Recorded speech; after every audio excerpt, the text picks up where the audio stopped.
Femmina inutile. Questi americani non capiscono niente. Useless woman. These Americans understand nothing. He said it in Sicilian, in front of his entire table, while she was still holding the bottle, because she had just spilled $380 worth of wine on the most dangerous man in Manhattan, and he was absolutely certain she had no idea what he'd just called her. He was wrong. She set the bottle down, looked him dead in the eye, and said in flawless Sicilian, the kind that comes from a mother's kitchen, not a classroom, "Se mi vuole fuori, signore, me lo dica in faccia. Ho sentito tutto."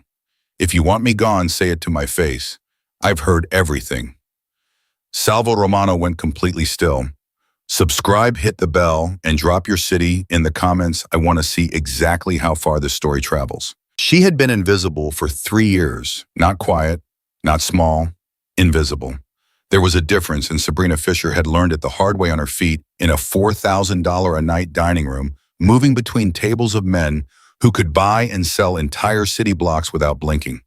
Quiet got you noticed. Small got you pitied. But invisible meant you could hear everything. And in Catedral, what men said when they thought no one was listening was worth more than any tip.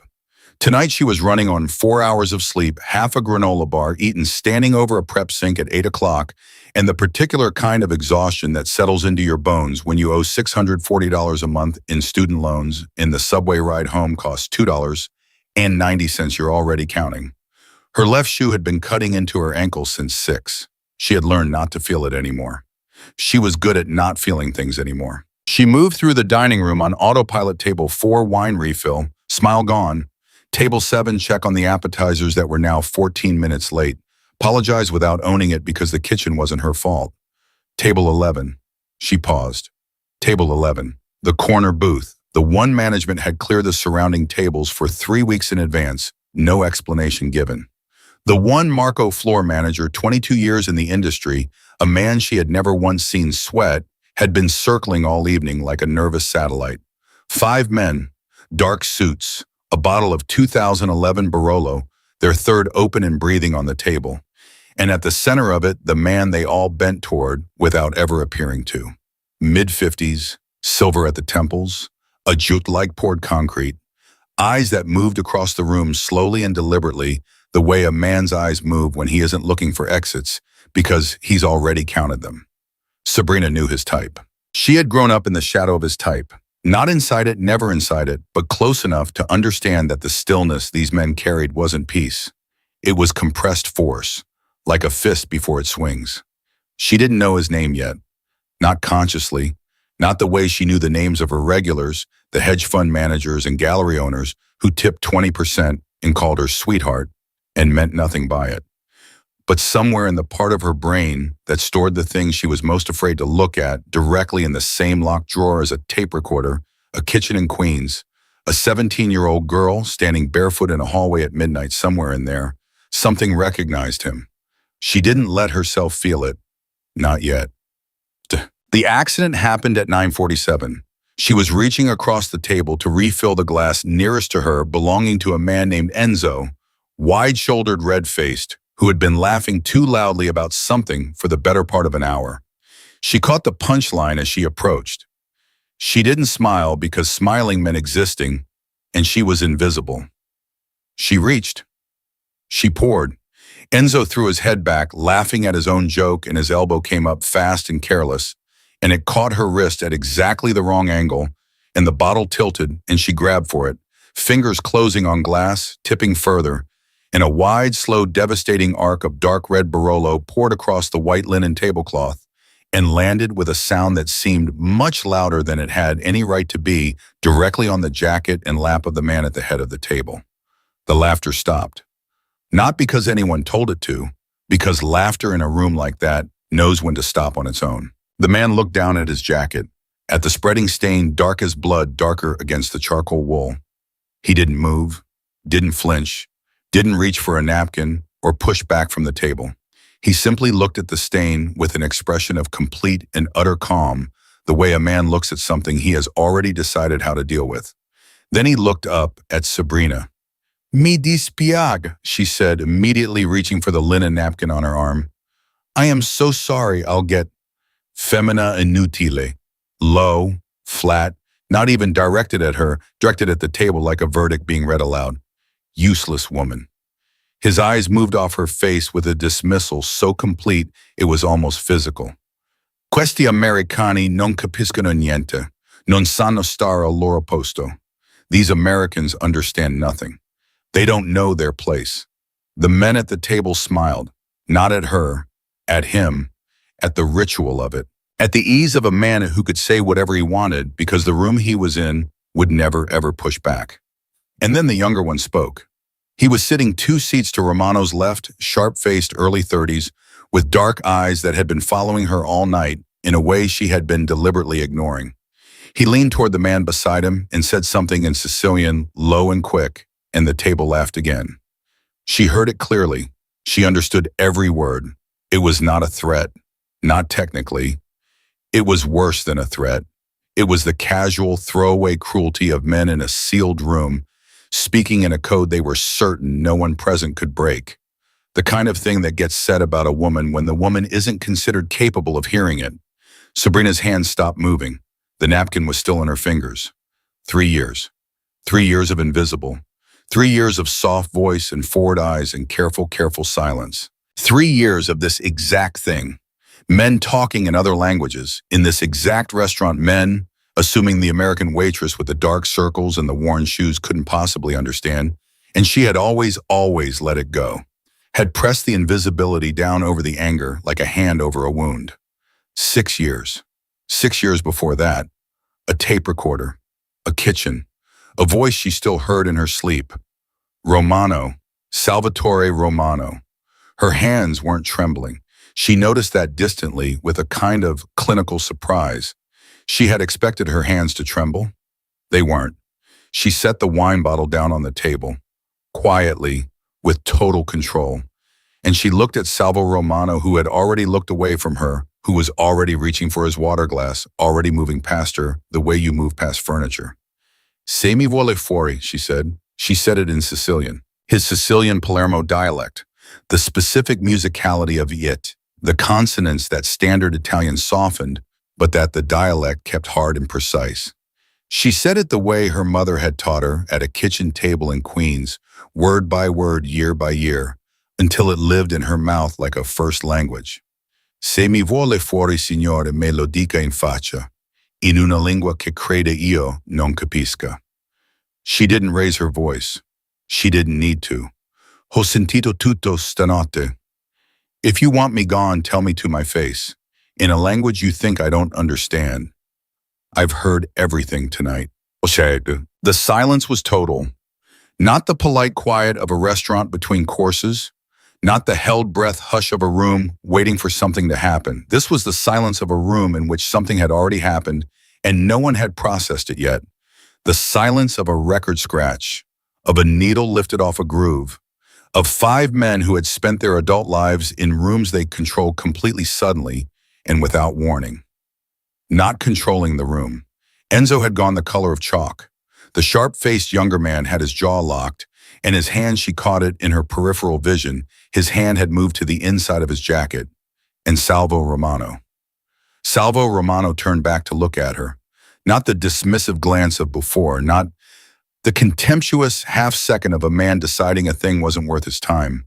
His full attention, both eyes, his whole face recalibrated and pointing at her like a compass finding north. He looked at her the way she imagined he looked at very few things in his life, like she was a problem he had not anticipated, like she was possibly something he had not encountered before. The younger man started to stand. Siediti Cristiano. Sit down, 1 sentence. Romano didn't look at him. His eyes never left Sabrina's face. And Cristiano sat because apparently that was simply how that worked. Romano looked at her for a long moment. The whole room was waiting. Sabrina was waiting. Her own heartbeat was loud enough in her ears that she was faintly worried someone else could hear it. Dove hai imparato? He asked. Where did you learn da mia madre? From my mother. Your mother. He switched to English, testing something, she wasn't sure what. And who is your mother? Sabrina looked at him. She thought about 3 years. She thought about 6. She thought about invisibility as a strategy and what it had actually gotten her. She thought about the business cards she had collected and the rumors she had listened to and the names she had cataloged and the entire careful architecture of her plan, her very deliberate, very patient, very long game plan, and she thought about how completely and absolutely this moment had not been part of it. And then she thought, okay. Her name was Elena Fisher, she said. She disappeared 6 years ago, and I think you know exactly what happened to her. No one breathed. Cristiano made a sound, small, sharp, almost inaudible, and Romano's hand lifted from the table by 1 inch, just one, and Cristiano went silent. Romano's expression did not change. Not exactly, but something behind it did. Something shifted in the deep architecture of his face and the part that a lifetime of practice control hadn't quite managed to reach. She caught it because she had spent 3 years in this room learning to catch things that lasted less than a second. Grief. There and gone. Shuddered. Locked. But she had seen it. And in the half second that it lasted, the entire shape of everything she thought she knew tilted. Not her mother's target. Not just a name on a recording. He had known her mother. Marco. He said it to the room, not to anyone specific, and Marco appeared from somewhere across the floor, the way he always did when that table required anything immediately and slightly breathless. Signore Romano. Bring her a chair. Marco blinked. 22 years in this industry, and his face said he had never been asked to do this particular thing. I'm sorry, a chair. And whoever covers her section tonight, double their tips from my account. She's done for the evening. His eyes didn't leave Sabrina's face. She's sitting with us. Marco looked at Sabrina with an expression that said clearly and without words, whatever you've done, I hope it was worth it. Sabrina sat down. You have courage, Romano said. He was studying her the way he'd studied the room earlier, methodically, comprehensively looking for structure. Or you're very stupid. At your age, the two can be difficult to distinguish. Maybe it's both, Sabrina said. The ghost of something moved across his face. Maybe? He set his water glass down. Tell me what you know.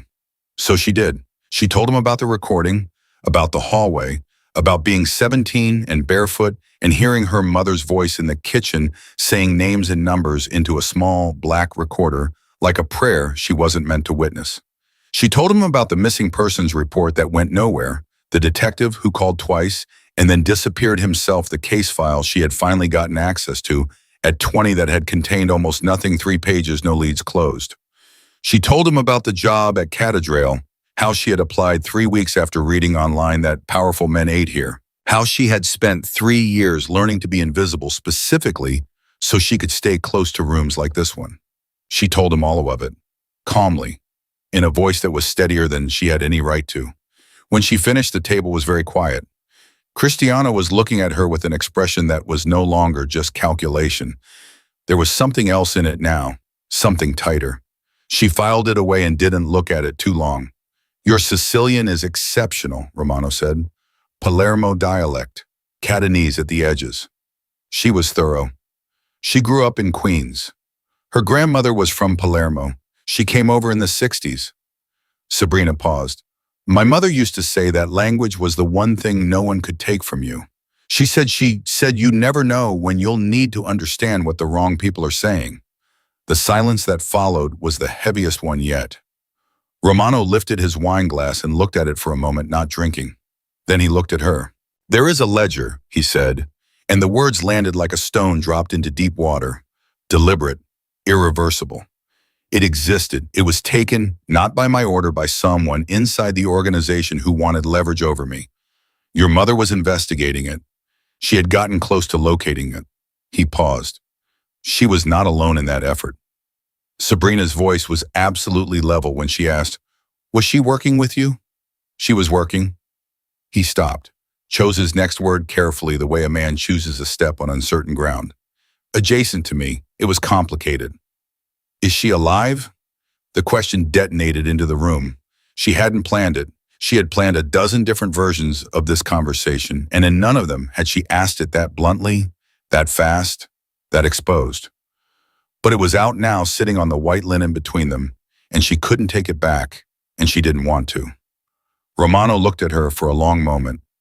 I don't know, he said, And then with a weight that surprised her, "That is the most honest answer I have given anyone in this room in a very long time." Sabrina's eyes burned. She didn't blink. "Then help me find out," she said. "I speak 4 languages. I can read coded patterns in conversation. I've been doing it in this restaurant for 3 years without anyone knowing. I can go places your men can't go without being noticed. Whatever you need from me, I'll give it." She held his gaze. "In exchange for the truth about my mother." Cristiano laughed, short, sharp, humorless. "Ziobo." Romano looked at him. Cristiano stopped laughing. Romano looked back at Sabrina, and in his expression underneath the control, underneath the decades of hard-built armor, she saw something she recognized. Not just grief, something older. Something that had been looking for a door for a very long time. "Tomorrow," he said, 8 o'clock. "I'll send an address." He reached into his inside jacket pocket and placed a business card on the table between them. Plain white, amorn, white get on the Obama. One phone number, no name. Tell no one, not your manager, not a friend, not anyone who will have to worry about where you are. No one. Sabrina looked at the card. She looked at Cristiano, who was looking at her the way a chess player looks at a piece that has just moved somewhere unexpected with respect that was indistinguishable from hostility. She picked up the card. "One more thing," Romano said, and something in his voice made her go still. "The man at this table who made the comment, the one that made you decide to speak." He looked at her steadily. "You understood every word." "Yes. And you're not afraid of what that means." She thought about her mother, about a kitchen table, about the language that had lived in her mouth for 23 years, waiting for exactly this moment. "I've been afraid for 6 years," she said. "I think I've used it up." She walked back across the floor of Catedral on legs that felt like they belonged to someone else. Through the dining room that had continued its elegant, oblivious existence for the entire 12 minutes, her world had rearranged itself. Past Marco, who looked at her face and opened his mouth, and then wisely closed it. Through the kitchen door into the service hallway, and she pressed her back against the cold wall, and she closed her eyes. She let herself shake for 30 seconds. Exactly 30. She counted. Then she straightened up. She pressed the business card flat in her apron pocket. She breathed in, then out, then in again. Somewhere in this city, alive or not, safe or not, waiting or long past waiting, was the woman who had given her a language no one expected her to speak. And tomorrow, at an address she didn't know yet, she was going to walk into the most dangerous room of her life. She was going to walk in because she had been invisible long enough. She was going to walk in because the truth had a location now, and the man who could take her there had just handed her his number on a piece of white card.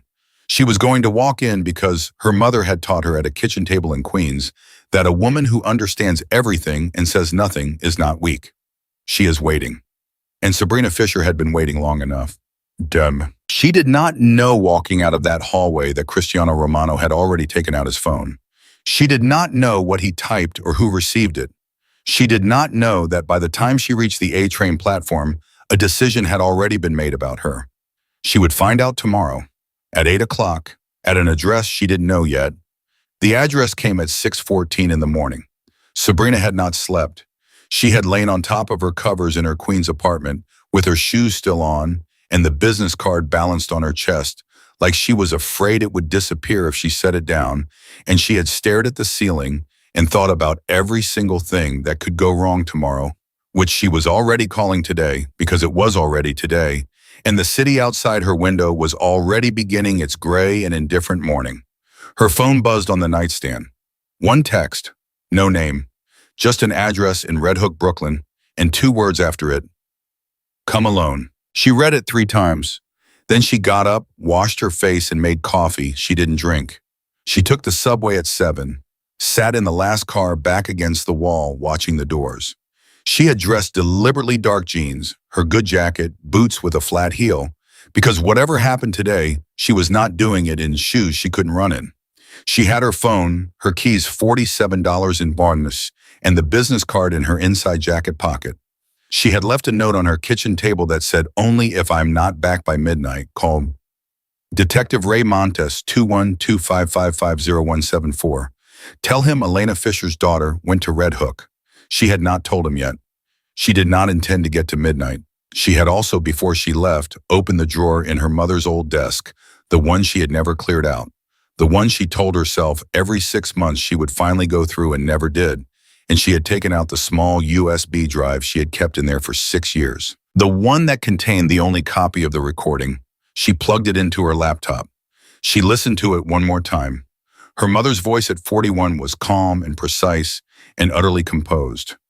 The voice of a woman who had trained herself not to show fear even when speaking into a recorder alone in a kitchen at midnight. Romano. Salvatore Romano. He controls the port operations and 3 of the 5 borough distribution networks. If I can confirm the ledger exists, we can move. But Cristiano is the problem. Cristiano Romano is not like his uncle. He doesn't operate by the same rules. If he finds out I've been talking to the recording cut off there, it had always cut off there. For 6 years, Sabrina had replayed those last 12 words and filled in the blank with every possible name and come up with nothing. If he finds out I've been talking to today, maybe she would find out who finished that sentence. She pulled her earbuds out, put the USB drive in her pocket alongside the business card, stood up as the train pulled into the station. Red Hook was quiet at 8 in the morning. She found the building a warehouse conversion, 3 stories, the kind that had been industrial in the 80s and expensive in the 90s, and was now something she couldn't categorize, and she stood outside it for exactly 1 minute, breathing, counting the things she was afraid of, and then setting them aside the way her mother had taught her to do before anything that mattered. Then she knocked. The door opened before her knuckles finished the second knock. The man who opened it was not Salvo Romano. He was broad, late 40s, with the kind of face that had been broken and reset at least once. He looked at her without expression, stepped back, and jerked his head toward the interior. She walked in. The room she entered was large and sparse, a long table, 6 chairs, a window that let in flat morning light. 3 men she didn't recognize. And at the far end of the table, already seated, coffee in hand, looking like a man who had been awake for hours and found the whole thing unremarkable, was Salvo Romano. And next to him, and this was the thing that hit her like a fist to the sternum, was Cristiano. Cristiano, who had watched her last night with those dark, calculating eyes. Cristiano, who had texted someone from under the table before she had even reached the subway platform. Cristiano, who her mother's voice had named 6 years ago as the problem. He looked at her when she walked in, and his expression was pleasant and completely empty, the way a surface is empty when everything underneath it has been deliberately cleared away. "Miss Fisher," Romano said, "sit down." She sat, across from Cristiano. She did not look away from him. "You came alone," Romano said. "You told me to." "Most people say they'll come alone and then make other arrangements." He studied her. "You actually came alone." "I do what I say I'm going to do," Sabrina said. "I find it makes things simpler." Cristiano smiled. It didn't reach his eyes by a significant distance. "Brave little thing," he said, in English which surprised her. His English was almost unaccented. Or as my uncle said last night, possibly stupid. We'll find out which. Cristiano. Romano said his name the way you set a glass down on a hard surface. Not a shout, a placement. Cristiano spread his hands in a gesture of elaborate innocence and said nothing further. Romano looked at Sabrina. "I want to tell you something before we go any further. I want to tell you because what you decide after I tell you will determine whether you walk out of this room the same way you walked in, or whether this becomes a much more complicated situation for everyone involved." Sabrina's spine was very straight. "Tell me.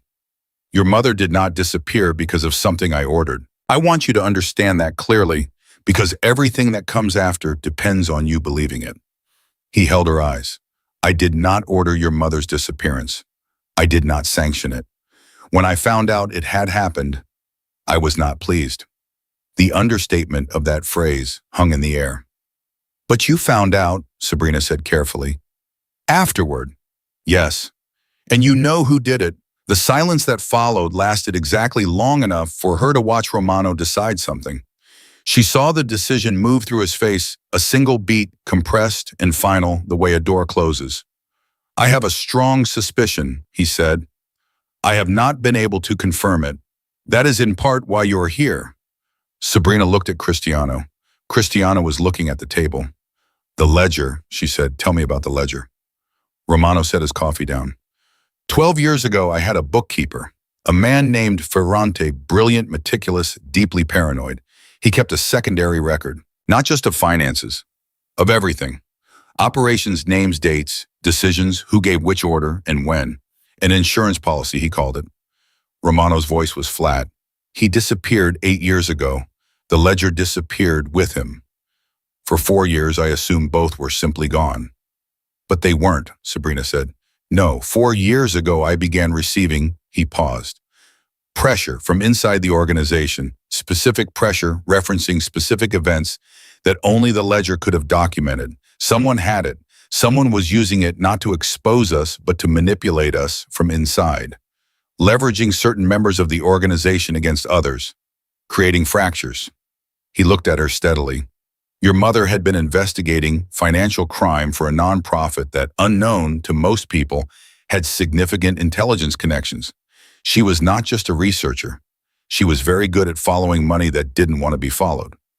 She found the ledger, Sabrina said. Her voice was very quiet.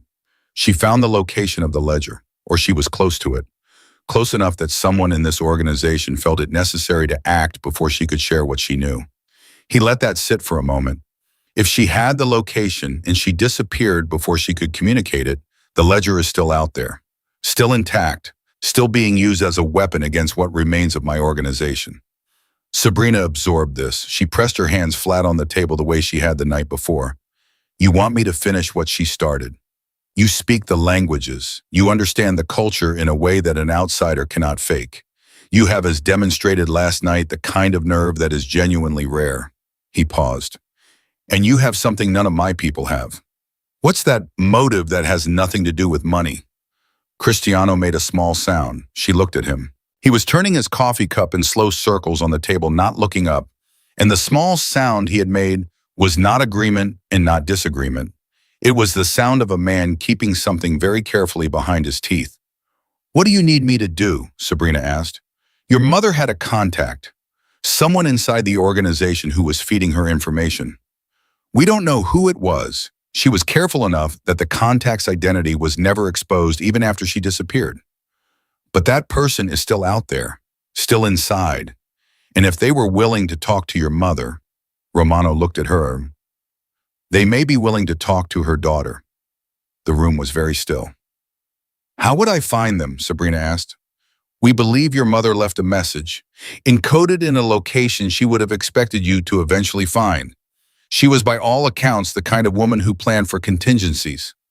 Sabrina felt something shift in her chest, something old and locked and painful. What kind of location? That's what we don't know. Romano leaned forward slightly. You knew her. We didn't. Where would she leave something she intended only for you to find? And that was the moment, sitting in a sparse room in Red Hook at 8 in the morning, across from a man she had been terrified of for 6 years, and a man she was increasingly certain had played some role in her mother's disappearance. That was the moment Sabrina Fisher started to cry. Not loudly, not the kind of crying that demands attention. The silent kind, the kind that happens when something you've been holding at a distance for 6 years suddenly gets very close and your body responds before your mind can stop it. 2 tears fast down the left side of her face. She didn't wipe them. She didn't acknowledge them. She sat perfectly still and let them fall and kept her eyes on Romano's face. He did not look away. He did not make it worse by commenting on it. He simply waited. And in the waiting, there was something that, if she were being honest with herself, was closer to respect than anything she had expected from this morning. Give me a day, she said. Her voice was steady. She was proud of it. I'll go through her things. If she left something, I'll find it. Romano nodded once. Cristiano looked up from his coffee cup for the first time in several minutes. And while she's searching her dead mother's belongings, he said pleasantly, how exactly do we know she doesn't take whatever she finds directly to law enforcement? The word dead landed in the room like something thrown. Romano's expression tightened by a fraction. Sabrina looked at Cristiano and thought very clearly and precisely that her mother's voice on a 6-year-old recording had been absolutely right about this man. Because law enforcement had 6 years to find my mother and found nothing, she said.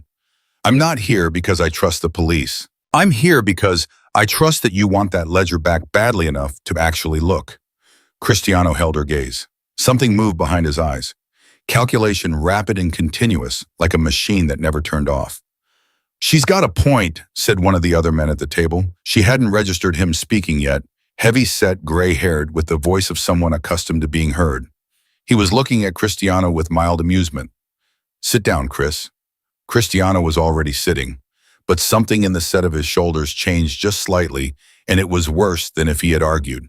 It was the adjustment of a man who had decided this particular battle wasn't worth his energy right now because he was already thinking about the next one. Romano stood. "One day," he said to Sabrina, "then you call the number. You tell me what you found and we proceed from there." He paused. "And Miss Fisher, I would ask you not to discuss anything said in this room with anyone outside it. Not because I'm threatening you, but because the person who had your mother removed is still operating, still protected, and still in a position to act. Your safety depends on that person not knowing you exist." "Does that person know I exist?" Sabrina asked. Romano held her gaze for a beat too long. "Not yet." She walked out of the building into the cold morning air and stood on the sidewalk and let herself feel it, the full weight of what had just happened, the shape of it pressing against her ribs. Not fear, not relief, something that didn't have a simple name. The feeling of a door that had been closed for 6 years, finally swinging open, and the darkness on the other side being somehow less terrifying than the waiting had been. She pulled out her phone. She looked at the note she had left on her kitchen table. "If I'm not back by midnight," and she thought about calling Ray Montes just to hear another voice, just to have someone outside that room know where she'd been. She didn't call. She put her phone away. She took the subway back to Queens, and she went to her mother's desk, the one she had never cleared out, the one she had told herself for 6 years she would deal with someday, and she started at the top and worked her way down. 3 hours later, her phone rang. "Unknown number," she answered. "Anything," Romano's voice, direct, no preamble. "Not yet. Give me more time." A pause. "You have until tonight." He hung up. She looked at the desk. 4 drawers done, 2 left. She pulled open the 5th drawer and found what she always found: old pens, a broken stapler, paper clips in a tangled mass, a small calendar from 2018 with nothing written in it. She was about to move to the 6th when something stopped her. The calendar. Her mother had kept a digital calendar. Sabrina had inherited her mother's obsessive organization, and Elena Fisher had never in her life kept a paper calendar because she said they were inefficient and impossible to search. So why did she have one? And why from 2018, which was, Sabrina counted backward 2 years after she disappeared. She opened it. January through December, clean white pages, nothing written anywhere. She almost closed it. Then she remembered something. Something small and specific and 16 years old. Her mother sitting at this same desk, showing 7-year-old Sabrina a trick. "See, baby, you hold the paper up to the light, like this. And if someone wrote on the page above it, you can see the impression." She held the calendar up. December, the last page. There was an impression. Faint, soft, the ghost of handwriting pressed through from another page that no longer existed. Her hands were shaking now. She tilted the page toward the light, moving it slowly, finding the angle. A name, a date, and 4 words in Sicilian that stopped her breathing completely. "Lui sa tutto." Cristiano, he knows everything. Cristiano. The calendar dropped from her hands. She sat very still on the floor of her mother's old study, surrounded by 6 years of unopened drawers and the smell of old paper, and she looked at the name her mother had pressed into a page 2 years after she disappeared, which meant it wasn't a message from before. It was a message left after, somehow, by someone who had access to this apartment, by someone who knew Sabrina would eventually open this desk, by someone who needed her to know that Cristiano Romano knew everything, and who needed her to know it without telling Romano himself. She picked up the calendar. She looked at the date pressed into December, 3 weeks from now. She picked up her phone. Her thumb hovered over Romano's number. She thought about Cristiano's face this morning, the pleasant emptiness of it, the way he had looked at her like a problem he was already solving, the way her mother's voice 6 years ago had named him specifically. She thought about sitting across from Romano and telling him that the message her mother had left named his own nephew. She thought about what a man like Salvo Romano would do with that information, and whether, if Cristiano already knew everything, telling Romano immediately was the thing that kept her safe or the thing that got her killed. She put her phone down. She sat in the quiet of her mother's apartment for a long time, and she thought about what her mother had taught her at this very desk about the difference between knowing something and knowing when to use it. Timing, baby. Information is only power if you release it at the right moment. Too early and you lose the advantage. Too late and someone else acts first. The calendar was in her lap. The impression of her mother's handwriting, or someone's handwriting, pressed into the last page of a year that hadn't happened yet when Elena Fisher disappeared. Sabrina Fisher looked at it for a long time. Then she stood up, slid the calendar into her inside jacket pocket next to the business card and the USB drive, and she picked up her phone. She didn't call Romano. She called the only other number she had, the one she had written on her kitchen table that morning, the one she had told herself she wasn't going to need. Detective Ray Montes answered on the second ring. "This is Montes. My name is Sabrina Fisher," she said. "Which years ago you filed a missing persons report on my mother, Elena Fisher, and then you stopped calling. I need to know why, and I need to know it today." A pause, long enough that she wondered if he was going to hang up. "Then how did you get this number?" "My mother left it." Another pause, longer this time. And when he spoke again, his voice was different, lower, and carrying something she recognized from Romano's voice that morning, the specific weight of a person who has been keeping something for too long and is deciding finally whether to put it down. "Where are you right now?" he asked. "Queens." "Don't move, I'll be there in 40 minutes. A beat. "And Miss Fisher, don't call anyone else before I get there. Do you understand me? No one."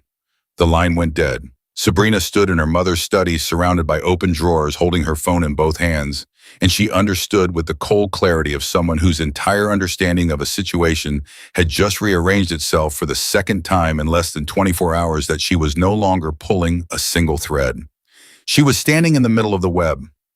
Ray Montes was 53 years old, broad across the shoulders, with the kind of face that had started tired and gotten more so over the years. He showed up in 38 minutes, not 40, which told Sabrina something about how badly he wanted this conversation. He knocked twice, and when she opened the door, he looked at her the way people look at someone they have seen before in a photograph recognition mixed with something more complicated, something that looked uncomfortably like guilt. "You look like her," he said. Not a compliment, just a fact delivered with the particular flatness of a man stating something that had been sitting in his chest for a while. "I know," Sabrina said. "Come in." He came in. He looked at the open desk drawers, the scattered papers, the calendar she had set on the kitchen table. He looked at it for a beat longer than he looked at anything else, and she watched him look at it, and she did not tell him yet what she had found pressed into its pages. She needed to understand him first. "You stopped calling," she said. She stayed standing. She did not offer him coffee. "The missing persons case. You called twice and then nothing. The file got reclassified as inactive. I want to know who made that call." Montes pulled out a chair and sat down heavily. He put both hands flat on the table and looked at them. "How much do you know," he asked, "about what your mother was actually doing?" "I know she was investigating Romano's organization. I know she was looking for a financial ledger. I know she had a contact inside. I know she recorded herself and I have the recording." She paused. "I know Cristiano Romano is relevant. I know the case going cold wasn't an accident." Montes looked up at her. "How long have you known all of that?" "The recording 6 years, the rest since yesterday." "Yesterday?" He repeated it like a word in a language he was still translating. "What happened yesterday?" she told him. Not everything. She did not tell him about the calendar, not yet. But she told him about the wine and the Sicilian and Romano's face and the meeting in Red Hook this morning. She told it fast and clean, the way she told things when she needed someone to understand the shape of a situation without getting lost in the details. When she finished, Montes was quiet for a long time. "You sat down at Salvo Romano's table," he said finally, "and told him you knew about your mother, and then you went to a meeting with him this morning. Alone." "Yes." "Sabrina."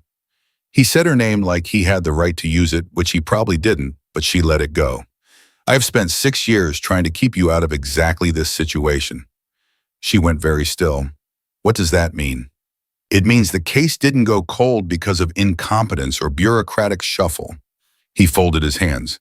"It went cold because I was told to close it, directly, by someone above my captain, which means someone with significant reach into the department.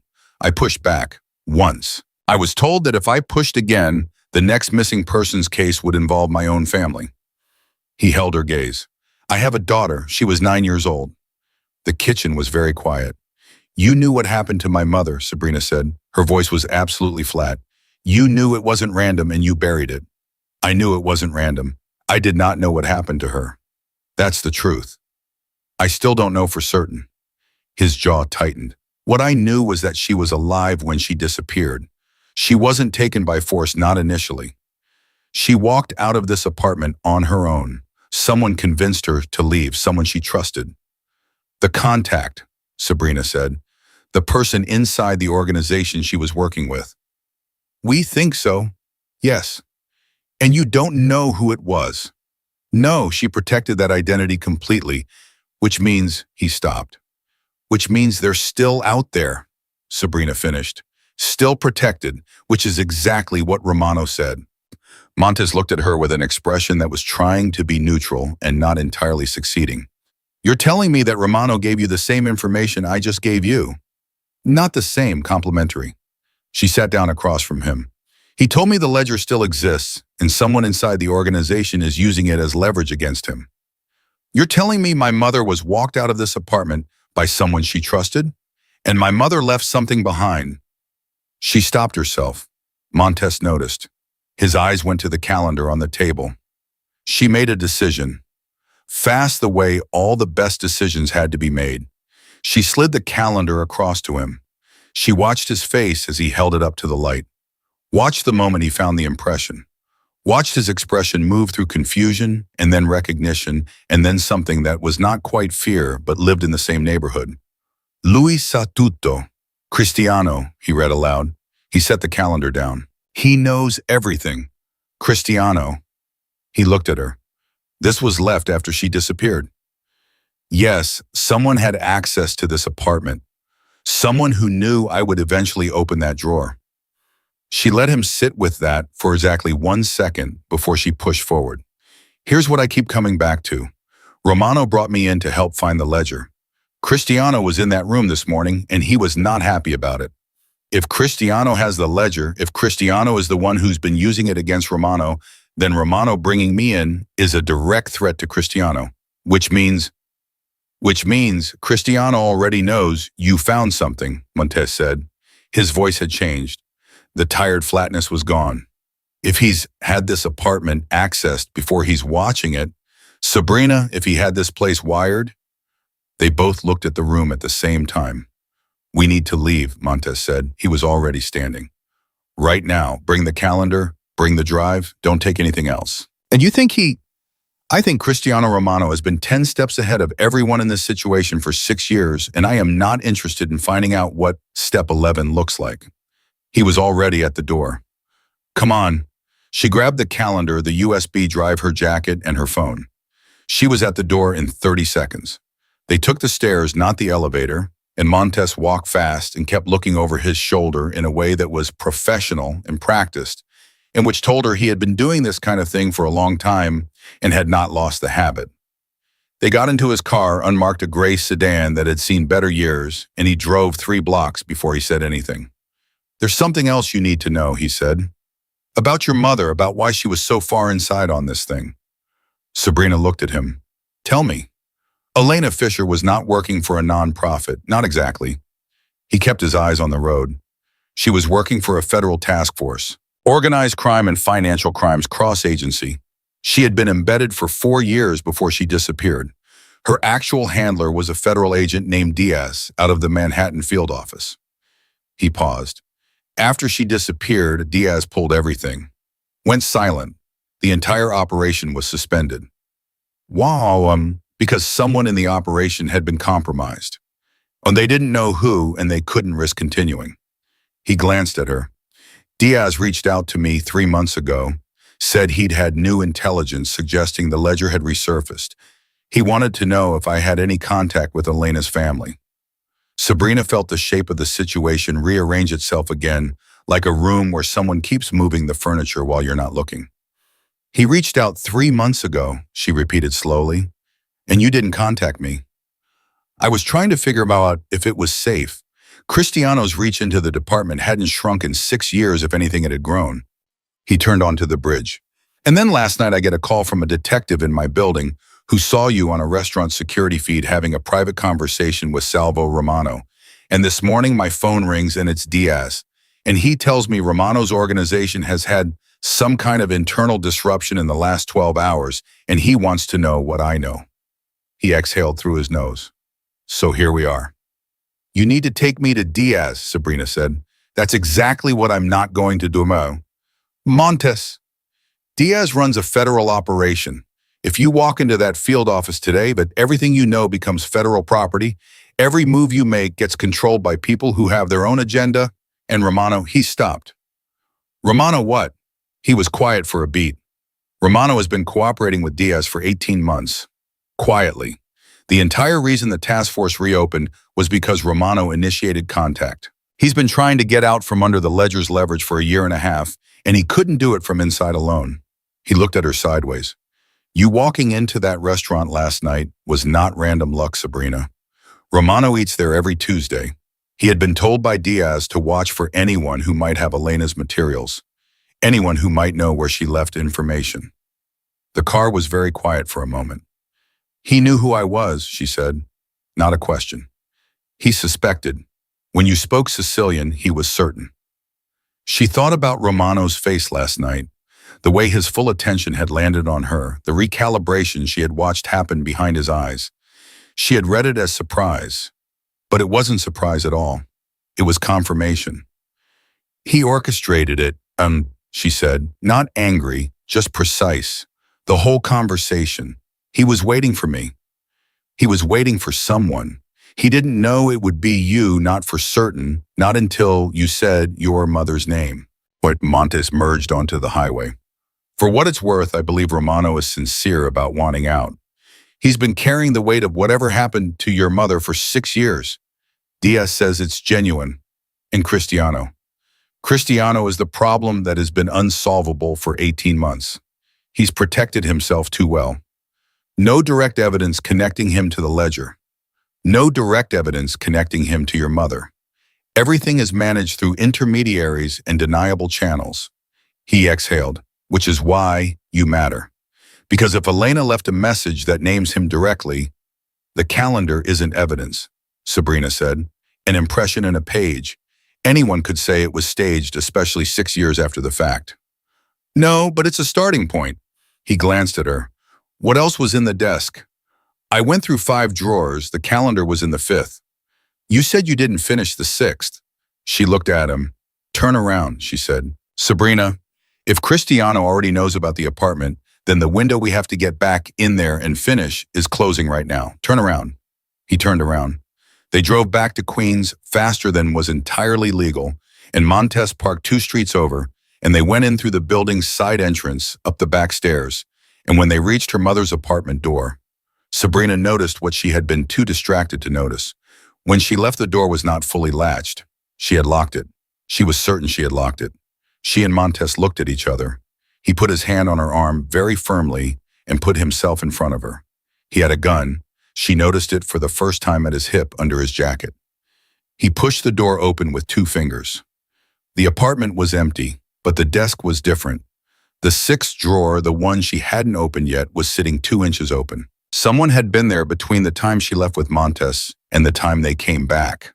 40, maybe 45 minutes. She pushed past Montes to the desk, pulled the 6th drawer all the way open. Empty. Completely, deliberately empty. Not the empty of a drawer that has never held anything. The empty of a drawer that held something and had been cleaned out. Whatever was in here, she said, they just took it. Montes was already on his phone. We need to go, he said low and urgent into the receiver. Yes, now, bring the car around the yes, I have her. I'm bringing her in. He hung up and looked at Sabrina with an expression that had crossed the border from careful into something more direct. That was Diaz, he said. I know I just told you I wasn't taking you to him, and I'm revising that position. Because whoever just cleared that drawer did it in under 45 minutes while knowing exactly which drawer to go to, which means they were watching when you found the calendar, which means they were watching inside this building, which means we have approximately no time left to operate on our own. If I walk into a federal office, Romano will know, Sabrina said. He'll think I went straight to law enforcement. Romano already knows, Montes said. Diaz just told me. Romano's been trying to reach you for the past 2 hours. He left 3 messages on the number from the business card. He paused. And Cristiano left this building 14 minutes ago. One of Diaz's surveillance people followed him. He went directly to Romano's office in Midtown. Sabrina processed this. Fast. The way her mother had taught her to not one fact at a time linearly, but all at once, the whole picture, looking for the shape the pieces made together. Cristiano had been watching the apartment. Cristiano had seen her find the calendar. Cristiano had gone directly to Romano, which meant Romano was about to know that Cristiano had been watching Sabrina's apartment, which was something Romano had not arranged, which meant Romano was about to have a conversation with his nephew that had been 18 months in the making. How long has Romano known it was Cristiano, she asked. Montes paused. Suspected, not known. How long has he suspected? Since Elena disappeared. She closed her eyes for 1 second. 6 years. Romano had spent 6 years sitting across from his nephew at tables in cars in rooms carrying the weight of that suspicion without the evidence to act on it. She thought about the grief on his face last night, the half-second he hadn't managed to control, and now it had a different shape. Not just grief about her mother. Grief about what he had been unable to do about it.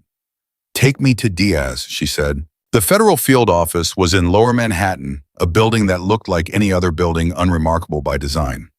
Diaz met them in the lobby rather than upstairs, which told her he was being careful about who saw this. He was younger than she expected, early 40s, lean with the kind of face that gave nothing away professionally and probably hadn't given anything away since college. He looked at her and said, Your mother was one of the best I have ever worked with. Was, she said. His expression did not shift.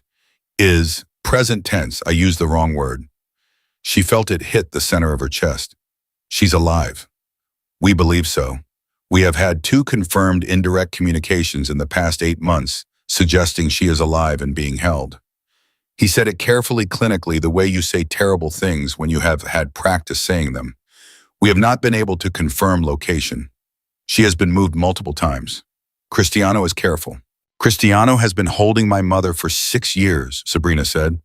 The sentence was extraordinary. She said it and felt the weight of every word. And Romano doesn't know.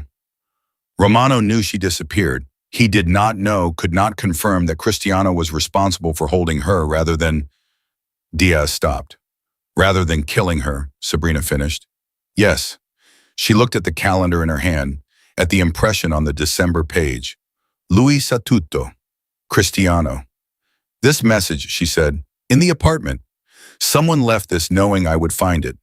You said she's been moved multiple times. She looked at Diaz. Has she ever been moved through New York? He looked at her carefully. Why? Because the calendar is dated 2018, 2 years after she disappeared, and it was in an apartment that Cristiano's people have been accessing. She held it up, which means someone left this while they were accessing the apartment. Someone who works for Cristiano and who wanted me to know his name. The contact. The person inside the organization who was feeding my mother information. She looked at Diaz. They're still inside, and they got a message out through my mother's apartment. Diaz took the calendar from her with both hands. He looked at the impression for a long time. If the contact is still inside, he said slowly, and they have been protecting your mother's location while feeding us enough information to keep the operation alive, then they need something in return, Sabrina said. They have been waiting for someone with enough access to both sides to make a move. She thought about Romano's words that morning. You have something none of my people have. Motive that has nothing to do with money. She thought about the meeting that was happening right now, Cristiano walking into Romano's Midtown office carrying whatever he had taken from that 6th drawer, believing he was still 10 steps ahead. Romano is meeting with Cristiano right now, she said. He's going to confront him. Diaz looked at Montes. Something passed between them. If Romano confronts Cristiano without evidence, Montes said, Cristiano will move your mother tonight before we can locate her, Jura. Then we have to give Romano evidence before that conversation ends, Sabrina said. She looked at both of them, at the calendar, At the USB drive in her pocket, 6 years old, her mother's voice compressed into a small piece of plastic saying, Cristiano Romano is not like his uncle. He doesn't operate by the same rules. If he finds out I've been talking to, I need to call Romano, she said, right now, before Cristiano finishes whatever he's telling him. If you call Romano while he's with Cristiano, Diaz started. If I don't call Romano while he's with Cristiano, Sabrina said, then whatever evidence is in that sixth drawer, whatever Cristiano just walked out of my mother's apartment carrying, becomes Romano's only version of events. And whatever Cristiano tells him about me, about today, about what I found, that becomes the story Romano believes. The room was very still. She pulled out her phone. She held it in both hands. She looked at Diaz. You told me my mother was one of the best you'd ever worked with, she said. I need you to trust that she raised me the same way. Diaz looked at her for a long moment. Then he nodded. She dialed. It rang twice. Then Romano's voice, low and controlled and carrying something new in it, something that sounded like the specific tension of a man in the middle of an extremely dangerous situation trying to sound like he isn't. Miss Fisher. Don't react, she said immediately. Is Cristiano with you? A beat, carefully calibrated. Yes. He was in my mother's apartment this morning. He took something from her desk. I need you to keep him there until I reach you. Don't let him leave. Don't tell him I called. She paused. I have the calendar, and I have the recording. And Salvo, I know where the ledger is. The silence on his end lasted exactly 3 seconds. 3 seconds of a man deciding in real time whether to believe her. Then he said very quietly so that only she could hear it. How long do you need? 40 minutes, she said. Done, he said, and hung up. She looked up at Diaz and Montes. I don't actually know where the ledger is, she said. I know, Diaz said, but he doesn't know that yet. He was already reaching for his jacket. And in 40 minutes, we won't need it to be true. We'll need Cristiano Romano to believe it is. He looked at her with something that was the first genuine expression she had seen from him. Your mother used to do exactly this. Buy time with a half-truth and fill it in before the clock ran out. Sabrina felt something bloom in her chest, painful and fierce, and full of a love that had nowhere to go. Then let's go, she said. I learn all from the best. 40 minutes sounds like a long time until you're inside one and counting. Diaz drove. Montes rode shotgun and spent the entire trip on his phone talking in clipped half-sentences to someone Sabrina couldn't identify, relaying information she could only partially follow. She sat in the back with the calendar in her lap and her mother's USB drive in her hand, and she thought about what she was about to walk into. Romano's midtown office was not what most people pictured when they imagined a mafia boss's workspace. She knew that from the 3 years she had spent listening in Catedral. It was a legitimate import business, had been for 30 years, on the 14th floor of a building on Lexington Avenue with a receptionist and a glass-walled conference room and a view of the city that cost more per square foot than she made in a month. The legitimacy was real. That was the thing most people didn't understand about men like Romano. The criminal infrastructure was built on top of something genuine, not instead of it, which made it harder to cut away, and which was also partly why Romano had been trying to get out for 18 months. When we get there, Diaz said from the front seat, you let me run the initial conversation. You speak when Romano addresses you directly. You do not engage with Cristiano unless I tell you it's necessary. And if Cristiano tries to leave, he won't. Romano will make sure of that. He glanced at her in the rearview mirror. You said Romano told you 40 minutes.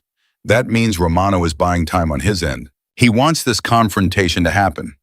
He's been waiting for it for a very long time. What about the thing Cristiano took from the apartment? Sabrina asked.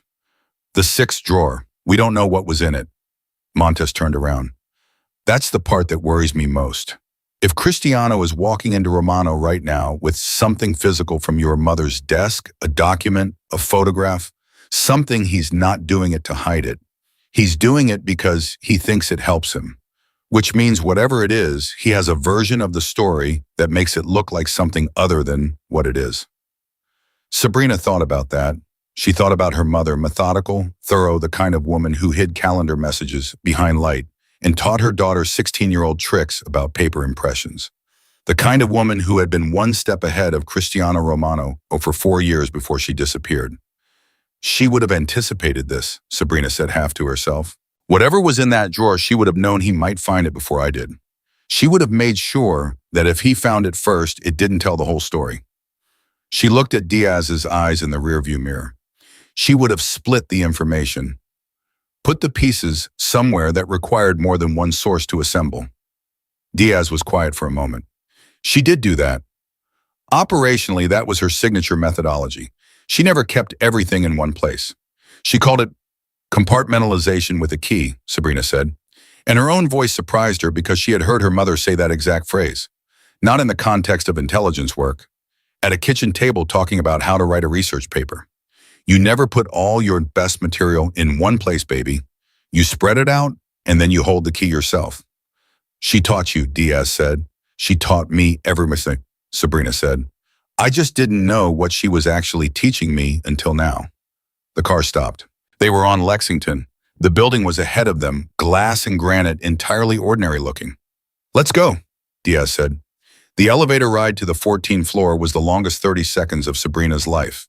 Not because she was afraid she had passed the point where fear operated as a simple emotion and entered the territory where it simply becomes fuel, but because in 30 seconds she was going to walk into a room containing Salvo Romano and Cristiano Romano, and she was going to say something she wasn't entirely sure was true, and everything was going to move very fast after that, and she needed to be ready for all of it simultaneously.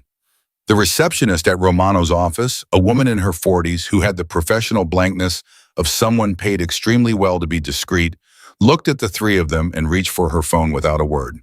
She spoke 2 sentences in Italian and then set the phone down and said, "He's expecting you, all 3 of you," which meant Romano had known Sabrina wouldn't come alone, which meant he had adjusted, which told her again that Salvo Romano was not a man who was surprised in things. He was a man who absorbed new information and recalculated faster than most people could register. The conference room door opened before they reached it. Romano was standing. Cristiano was seated at the far end of the table, and the first thing Sabrina saw when she walked in was that his left hand was resting on top of a manila envelope, pressed flat, deliberate, the body language of someone making a point about possession. The second thing she saw was Romano's face.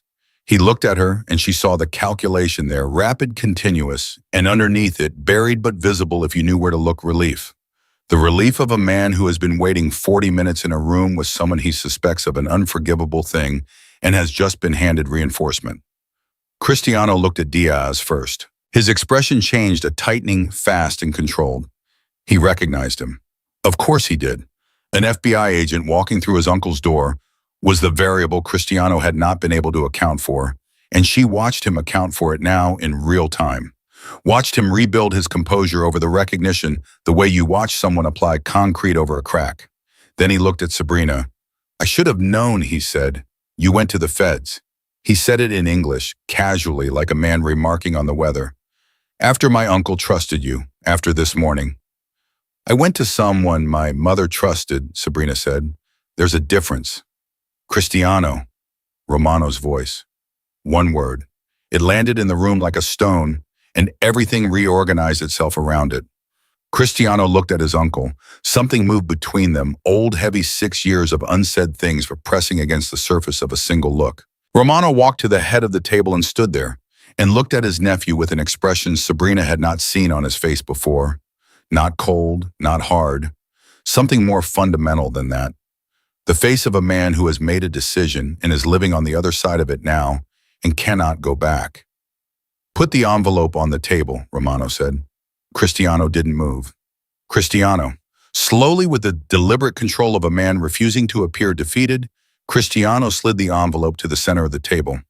Diaz picked it up, opened it, looked at the contents for a moment, without showing them to anyone else, and then he set it down and looked at Sabrina. "Do you want to see?" She looked at the envelope. She thought about what her mother would have put in that drawer, something Cristiano would find, something that told a partial story, something that looked dangerous without giving everything away. She thought about compartmentalization with a key. "In a minute," she said. She was looking at Cristiano. "I want to ask him something first." Cristiano looked at her with those dark, calculating eyes. You can ask me anything you want, he said. I don't have to answer. My mother left something in that calendar, she said. She held it up so he could see it, the plain white calendar 2018, the last page. An impression, 4 words in Sicilian. Your name. She set it on the table. She left it knowing you might find it first, knowing it would bring you here, knowing you'd walk into this room with whatever was in that envelope, believing you had the advantage. She paused. She planned for this, even from wherever you've been keeping her. The silence was extraordinary. Cristiano's face didn't change. It was an exceptional performance. But she had spent 3 years learning to read the microlanguage of people who were very good at controlling their faces, and she caught it. The blink, the single blink, a fraction too slow. The tell of a man hearing something unexpected and managing it a fraction of a second behind his own control. I don't know what you're talking about, Cristiano said. She's alive, Sabrina said. Not a question, not a plea, a statement delivered with the full certainty of a woman who has decided to speak the thing into existence and force the room to react to it. You've been holding her for 6 years, moving her to stay ahead of Diaz's people, using the ledger to maintain leverage inside this organization and over your uncle specifically. She looked at Romano. The ledger isn't a weapon against the organization. It's a weapon against one person. It's always been about keeping Romano from moving against Cristiano. Because if Romano moves, my mother surfaces. And if my mother surfaces, everything Cristiano has done comes out. Romano was looking at Cristiano, not at Sabrina. He had stopped looking at Sabrina the moment she said alive. He was looking at his nephew with an expression that she could not name but which pressed against the air in the room like a physical thing. Cristiano, Romano said. His voice had gone very quiet. That particular quiet that she was learning was the most dangerous register he had. Tell me she's lying. Cristiano said nothing. Tell me she's lying. And the silence that followed was its own answer. Romano turned away from his nephew. He put both hands on the table and he stood there for a moment with his back to the room, and Sabrina watched his shoulders move, one breath deep, controlled, and then he turned back around and the expression on his face was entirely cleared. Blank. The blankness of a man who has processed something enormous and is operating on the other side of it now at full capacity. Where is she, he said. Not a question. I want immunity, Cristiano said. His voice was steady. Sabrina was almost impressed against her will at how steady it was. Full immunity, federal, in writing, before I say anything. You're not in a position to negotiate, Diaz said. I'm in the only position that matters, Cristiano said. I know where she is. You don't. She's been in good health. She's been treated well. She has what she needs. But that situation is conditional on me making a call every 48 hours. If I miss that call, he let the sentence end there. He didn't need to finish it. Everyone in the room understood the architecture of it. Sabrina felt the fury come up through her like heat-fast, full-bodied white at the edges. She pressed it down. Not yet. Not yet. You've been making a call every 48 hours for 6 years, she said. That means you've made over 1,000 calls, which means there's a number, a location, a person on the other end. She looked at Diaz. Every call leaves a record. Diaz looked at her. We'd need the number. His phone has it, she said. He's been making the same call for 6 years. It's in his call history or it's in his memory, but it exists. She looked at Cristiano. You can give us immunity and the location, or you can give us nothing and we pull your call records and we find it ourselves. But if we find it ourselves and something happens to my mother in the time it takes us to find it, then whatever deal is on the table right now disappears. She's right, Diaz said, catching on fast, his voice shifting into something harder and more official. We pull the records with a warrant. That process takes time. Anything can happen in that time. You give us the number now, we have someone there in under an hour, your mother is safe, and you have something to negotiate with. You make us work for it, the window closes. Cristiano looked at Romano. Romano looked back at him.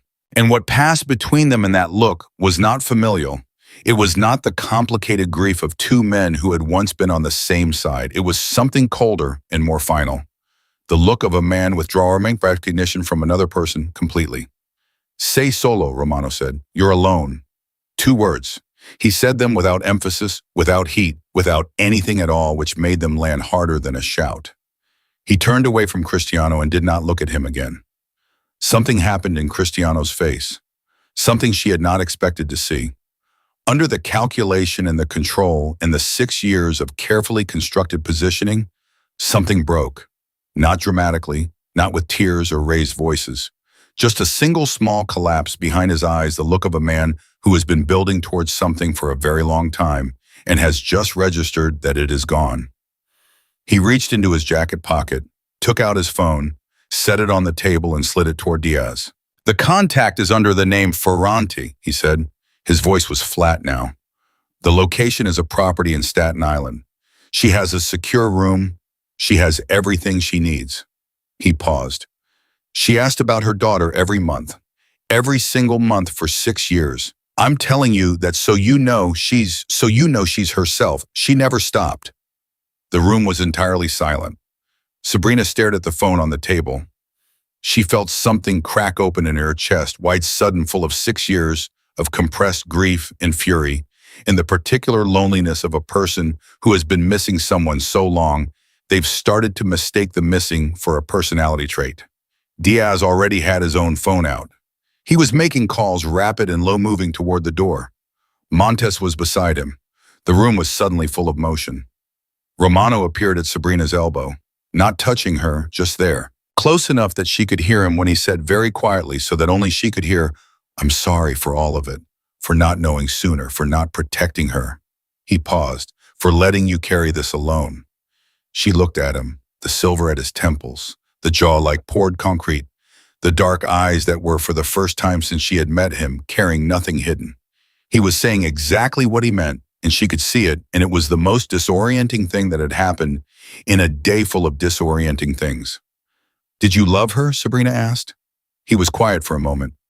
"That is a complicated answer. I'm not in a hurry." He looked at her, and something in his face settled age, she thought, a little. The way a face looks when it stops holding something up and lets gravity do its work. "Yes," he said. "In a different life, very much yes." She looked away, toward the window. The city spread out beyond it, indifferent and vast, and lit up even in the middle of the afternoon. "The ledger," she said. "You still need it, even after this." "The ledger is the only thing that closes all of it," he said. "Without it, the people Cristiano was leveraging through it inside my organization and inside the department, they're still exposed, still vulnerable, still a threat to anyone who tries to testify or cooperate." He paused. "Including your mother when she comes home." She reached into her jacket pocket, past the calendar, past the business card she had carried since Tuesday night, past the USB drive. Her fingers found something else, something she had picked up from the desk in the 5th drawer, tucked under the broken stapler that she had slipped into her pocket without fully registering why. A small folded piece of paper, old, the crease lines deep and soft with age. She unfolded it. It was a page torn from a notebook. Her mother's handwriting, the real thing. Not an impression, the actual pen strokes precise and distinctive. 7 lines, an address in New Jersey, a unit number, and at the bottom a combination 6 digits with a note beside them in her mother's hand, right twice, left once. A safe. Sabrina stared at it. Compartmentalization with a key. The calendar had been one piece, the recording was another, and this small folded page tucked under a broken stapler in the 5th drawer, the one she had almost not opened, the one Cristiano's people had not found, because they had gone straight to the 6th. This was the key. She looked at Romano. She held up the paper. She watched his eyes read it, and she watched the recognition move through his face, the address in New Jersey, which meant something to him that it didn't yet mean to her, and she watched him go very, very still. "That address," she said, "you know it. It's Ferrante's property," Sorti said, the bookkeeper. "It was sold after he disappeared, but the new owners haven't developed it. It's been sitting vacant." His eyes came up to hers. If Elena had access to Ferrante before he disappeared. She did, Sabrina said. She was working with him. She told him to set up a dead drop, somewhere that would only make sense to someone who had both pieces. She looked at the paper in her hand. She always said you build the map so that only the person who deserves to find the end can get there, because they're the only ones who have all the pieces. Romano looked at her for a long moment. "Your mother," he said slowly, was the most extraordinary person I have ever known. I know, Sabrina said. And for the first time since Tuesday night, since wine on a white tablecloth, and a sentence in Sicilian that had detonated 6 years of careful silence, for the first time, she let herself feel something that was not fear, not fury, not grief. Something quieter. Something that had no name yet, but felt like the first breath after a very long time underwater. Diaz reappeared in the doorway. His face was different. Controlled, professional, but carrying something alive underneath it. "We have eyes on the Staten Island property," he said. "Team is 15 minutes out." He looked at Sabrina directly. "She's there. We have confirmation." Sabrina stood. She looked at Diaz, at Montes behind him, at Romano beside her, at Cristiano sitting at the far end of the table alone in the way that the only person in a room can be alone when no one in the room will look at them. She looked at the folded paper in her hand. "I'm going to Staten Island," she said. Not a question, not a request. Diaz looked at her for 1 second, then, "I know, let's go." She walked toward the door and Romano said her name not loudly, just enough, and she turned back. He held her gaze, and in his expression she saw all of it. At once, the 6 years, the grief, the guilt, the complicated love for a woman he hadn't been able to protect, and the specific, painful recognition of a man watching that woman's daughter walk through a door the same way her mother always had, without hesitation, without permission, with the complete and terrifying certainty of someone who has been waiting for this exact moment their entire life. "Stai attenta," he said softly. "Be careful." She thought about her mother's voice on a 6-year-old tape. She thought about a kitchen table and a language given as armor. She thought about a calendar held up to the light. She thought about all of it, the whole long chain of it, her mother's hands in every link. "Lo so," she said. "I know." She turned and walked out. The elevator opened. She stepped in. Montes got in beside her and Diaz after him, and as the doors closed, she looked at her own reflection in the polished metal dark circles, worn jacket, the face of a girl who had been invisible for 3 years and had spent 48 hours becoming the opposite of that. She looked like her mother. She had always known that, but today for the first time she understood what it meant. 15 minutes to Staten Island, 15 minutes to the end of 6 years.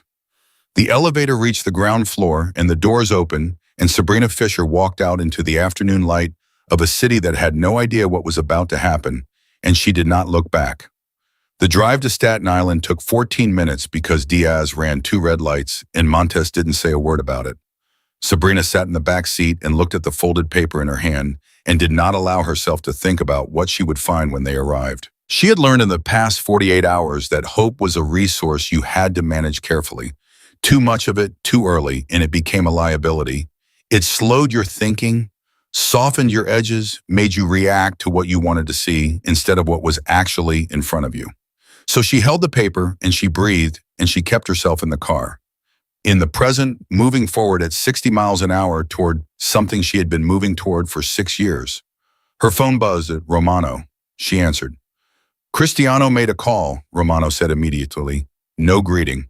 Before Diaz's people took his phone, a back channel, a second number we didn't know about. A pause. "He warned whoever is at that property." She looked at Diaz. "Cristiano had a second phone. He warned them. We've got maybe 10 minutes before whoever is there moves her." Diaz said one word to Montes and the car went faster. "Romano," Sabrina said into the phone, "how many people are at that property?" 2, possibly 3. They're not soldiers. They're paid caretakers. They don't have standing orders to hurt her. But if they feel cornered, they'll run, Sabrina said, and they'll take her with them.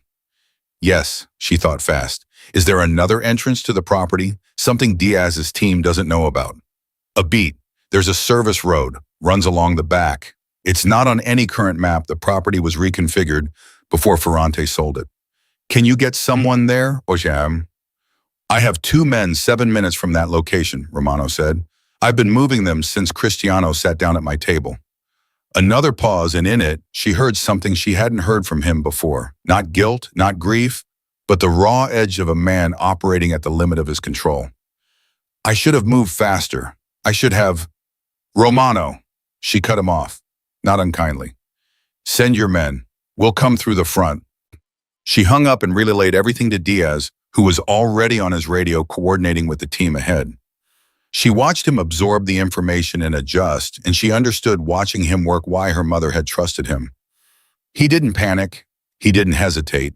He took the new variable and integrated it without losing a step.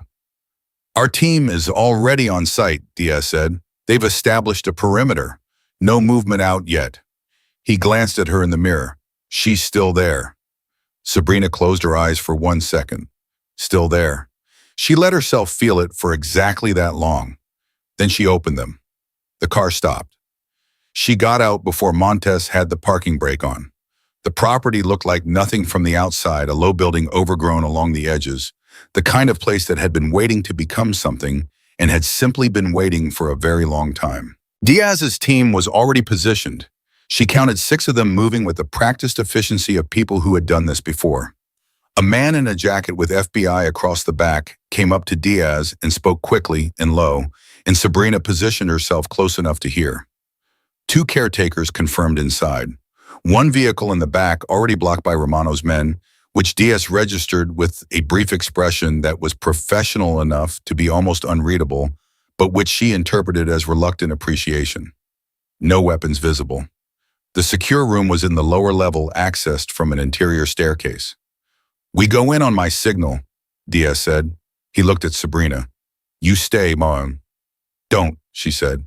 He looked at her for a moment. "Then you stay directly behind me. You don't move ahead of anyone with a weapon. You don't engage the caretakers. You wait until the room is clear." His voice was firm and direct, and she respected it too much to argue with anything except the last part. "The moment the room is clear," she said, "I go in first." He held her gaze. "Yes," he said, "that one's yours." They went in fast. The front door came open, and the team moved with a particular organized speed of trained people in a space they'd prepared for, and Sabrina moved with them directly behind Diaz, her heart so loud in her ears she could feel it in her back teeth. She heard voices, 2 male voices, surprised one of them starting to object in Italian and being cut off by the clear, unmistakable authority of federal agents identifying themselves in a way that left no room for misinterpretation. She didn't look at the caretakers. She was already looking for the staircase. There. Interior door. A man in front of it, one of Diaz's team, already positioned, already pulling it open on a nod from Diaz. Stairs, down, concrete cold, a single light, and at the bottom of the stairs, a door. Plain metal. A keypad beside it, 6 digits. Right twice, left once. Her hands were shaking. She looked at the paper. She looked at the keypad. She pressed the numbers her mother had written in the familiar handwriting she had been reading since she was 4 years old, and she heard the mechanism unlock, and she pulled the door open. The room was small, warm, better than she had feared, and worse than she could stand. A bed neatly made. Books, dozens of them, stacked with the organizational precision of someone who had arranged and rearranged them more times than she could count. A desk, a lamp, the kind of space that had been made livable by someone who refused on principle to stop living. And at the desk, turned away from the door, sitting very still in the web of someone who has learned that unexpected sounds are either nothing or everything, and who has learned to wait before reacting, a woman. Dark hair, more gray in it now than Sabrina remembered. Shoulders that were tense, and then as she heard the door went very still in a different way. The stillness of recognition, of something the body knows before the mind catches up. Elena Fisher turned around. Sabrina had rehearsed this moment too. In the same way she had rehearsed the conversation with the Romano late at night, many versions, none of them right. She had imagined crying. She had imagined being unable to speak. She had imagined saying something significant, something worthy of 6 years. What she said was, "Hi, Mom," and her voice broke exactly in half on the second word, and that was the end of any version of composure she had ever possessed. Elena was out of the chair before Sabrina finished the syllable. And then her mother's arms were around her, thinner than she remembered, stronger than she expected, and her mother was saying her name, just her name over and over, Sabrina. Sabrina, Sabrina, in the voice that had read her stories and taught her Sicilian, and said, "Be careful," every single time she left the apartment, and Sabrina held on and did not let go, and felt 6 years of weight leave her body all at once like a knot finally released.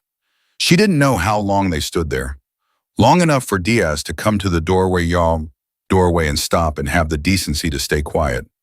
long enough for the room to become something entirely different from what it had been. Her mother pulled back first. She held Sabrina's face in both hands and looked at her. Really look the way you look at someone you've been memorizing from a photograph for 6 years and are now recalibrating against reality. Her eyes were wet, but her face was steady. Elena Fisher had always been steadier than any situation that tried to break her. How? Elena asked. A calendar, Sabrina said. Light through a page. You taught me. Something moved across her mother's face. Pride and grief and relief all at once, the way strong emotions tend to arrive together when they have been held back long enough. Cristiano? Elena asked. In federal custody as of about 20 minutes ago. Romano came. He helped. Sabrina paused. He's been trying to get you back for 18 months. He didn't know where to look until I walked into his restaurant and spilled wine on his jacket. Elena stared at her. You spilled wine on Salvo Romano. Accidentally. And then what? And then I answered him in Sicilian when he insulted me. She held her mother's gaze. You did say the language was armor. Elena laughed. It came out surprised and full-bodied and entirely real. The laugh of a woman who has just heard something so perfectly, absurdly fitting that the only possible response is to laugh, and the sound of it hit Sabrina somewhere so deep she felt it physically in her chest, like a key turning in a lock that had been rusted shut for years. Diaz stepped forward. Elena, I need to get you out and get you checked medically before anything else. Then we'll debrief. His voice was careful, professionally warm, the voice of a man managing an enormous amount of emotion in a professional context. There's a lot to cover. Elena looked at him. The ledger, Marcus, she said. Tell me you have it. We have the location, Diaz said. Thanks to your daughter. Elena looked at Sabrina. The note in the 5th drawer. Under the stapler, Sabrina said. You always said hide things in the most boring possible place. Because no one ever searches boring. Elena touched her daughter's face one more time, brief and fierce. Let's go. They came up the stairs and out into the afternoon, and Sabrina felt the air hit her face and thought it was the best thing she had ever felt. Elena walked out beside her, squinting slightly in the light, standing straight, with the particular deliberate uprightness of someone who has decided consciously and daily not to be diminished by their circumstances. Montes was standing near the car, and when he saw Elena, his face did something complicated, and she looked at him and said with a calmness that was extraordinary, Ray, you look older. 6 years will do that, he said. I'm sorry, I should have. Later, Elena said, not unkindly, just efficiently. Let's finish it first. The New Jersey property took them another 40 minutes to reach. Diaz made 4 calls on the way, and by the time they arrived, there was already a second team on site, Different Jackets Treasury this time, which told Sabrina that the financial crimes piece of this had a reach she hadn't fully mapped yet. The building was an unremarkable storage facility, one unit among dozens distinguished only by the combination on the lock that matched the 6 digits on her mother's note. Diaz worked the combination himself. Right twice, left once. The lock released, inside a fireproof safe bolted to the floor, and on top of it, sealed in a waterproof bag, a manila envelope addressed in Ferrante's handwriting to Salvo Romano, with a note in Italian that Sabrina translated automatically without thinking, for when you're ready to end it. I always knew you would be, eventually. The ledger was inside, not digital, not encrypted. 12 years of meticulously handwritten records, names, dates, operations, transactions, orders given and received. The complete documented history of an organization that had spent decades believing its most dangerous secrets were safe. Diaz held it for a long moment. Then he looked at Elena. 4 years, he said. We looked for 4 years. I know, Elena said. I needed to make sure that when it surfaced the right way, to the right people, at a moment when it couldn't be buried again. She looked at the ledger in his hands. Is it enough? It's everything, Diaz said. Sabrina stood in the doorway of a storage unit in New Jersey and watched the thing her mother had spent 4 years hunting and 6 years protecting change hands, and she felt something complete itself.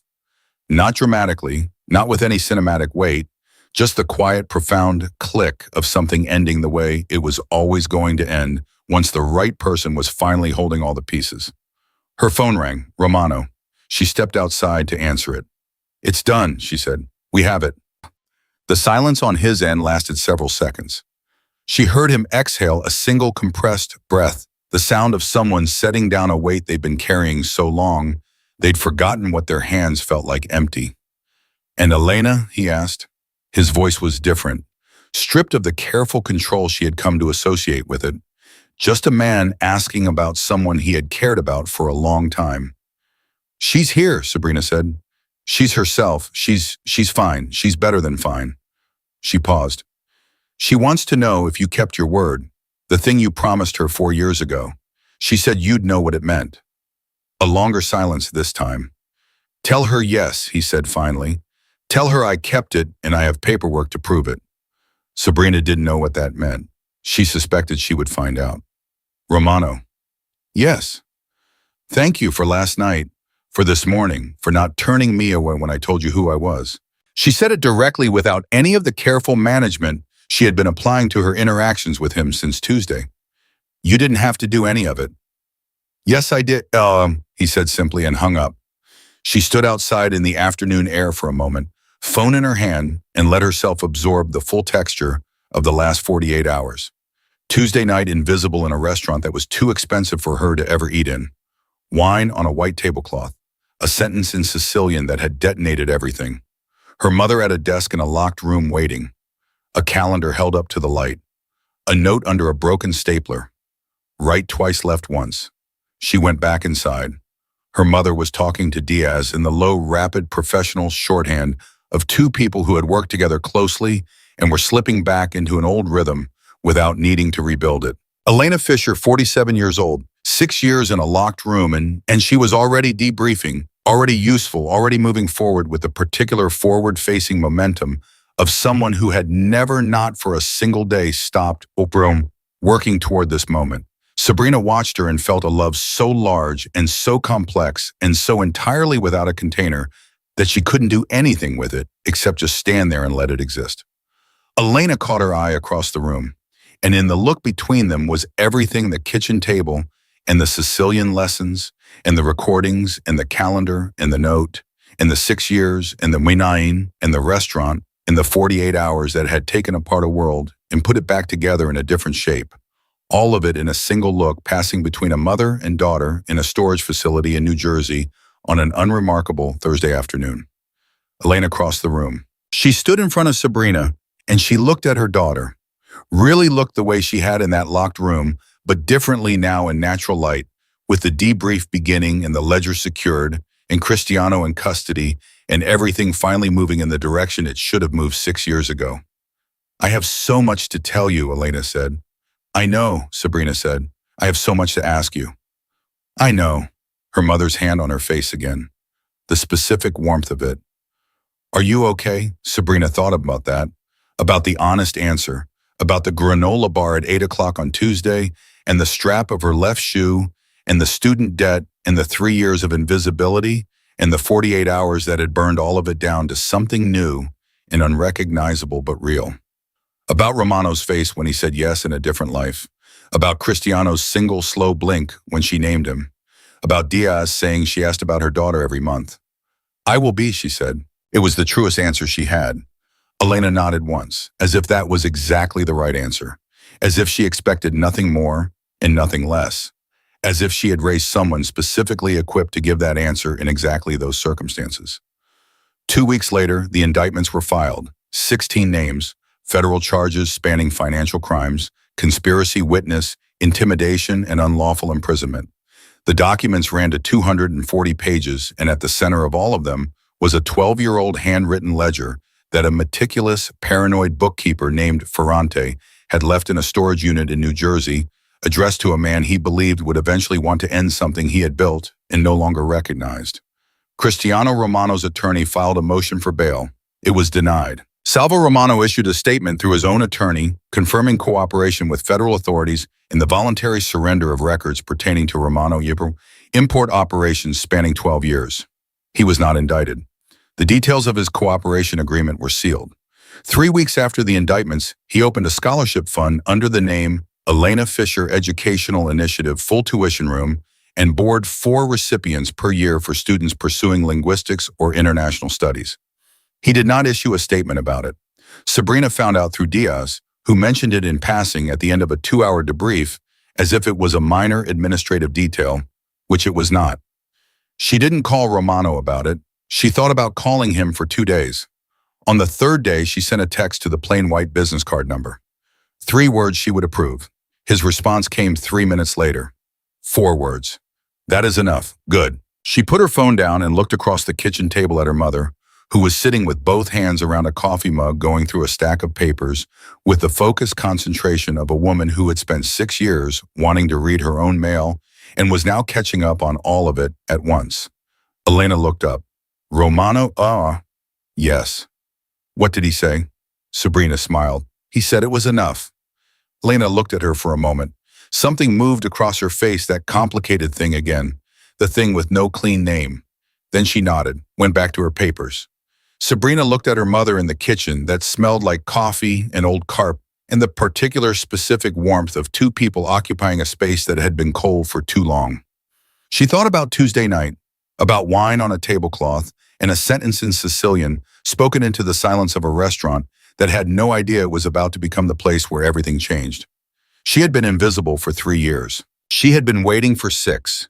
She had walked into the most dangerous room of her life with nothing but a language her mother gave her, and the kind of nerve that doesn't come from not being afraid, it comes from being more afraid of staying silent than of speaking.